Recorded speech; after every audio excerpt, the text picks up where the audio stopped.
All right, so let me update you on the Jeep.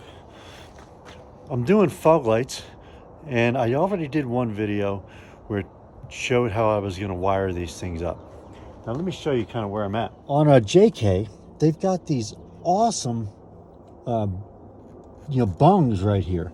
So what you do is you take like a skewer and you could stick it straight through there. It comes out right here.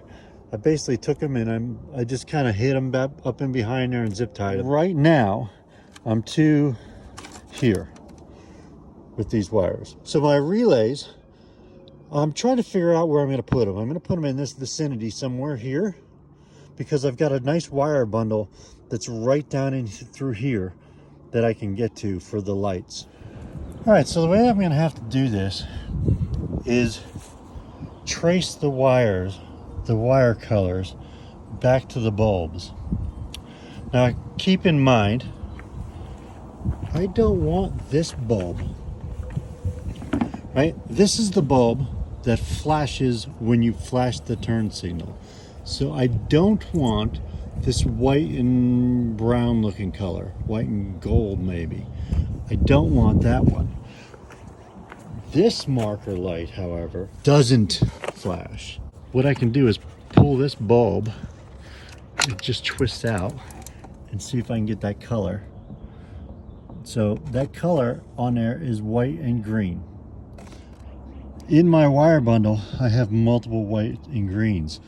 White and green, white and green, and white and green. So what I'm going to do is I'm going to test all three of these and see what I got. My ground side of the meter, just to the grounding nut on the body. I'm going voltage DC, and I'm using this piercing probe. So this probe opens up, and it's got a little piercer on it that will pierce that wire. And right now I got 0 volts. Let's turn on the lights and see what happens. I'm going to turn on the markers. Marker lights are working. 11.74. This one here is my marker light.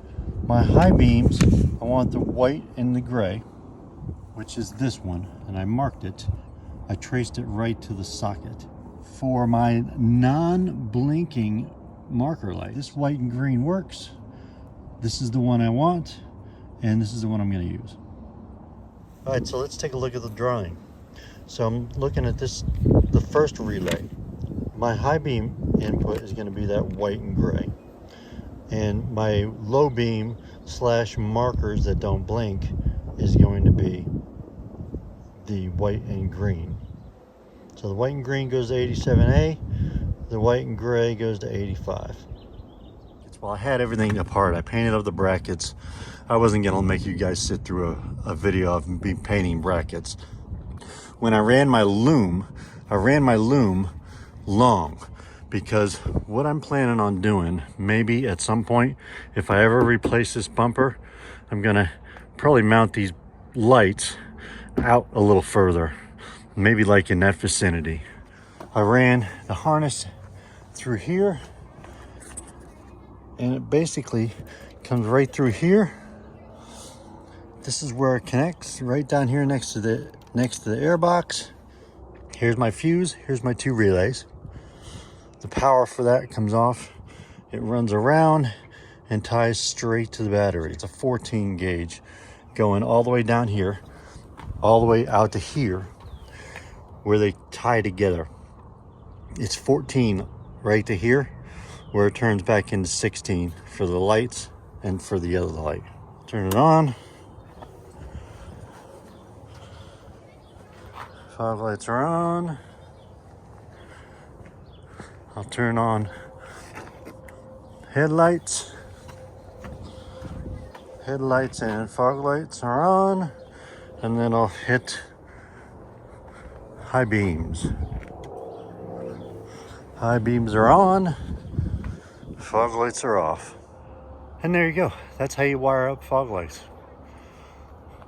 Keep an eye on that other video. The other video will show you why you would want to do it with the 2 relays like that.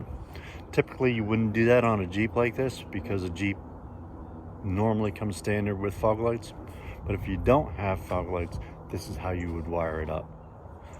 All right, I hope you guys got something out of that. Check down below, there'll be a link for something. And then we will catch you later. Time to wash her up.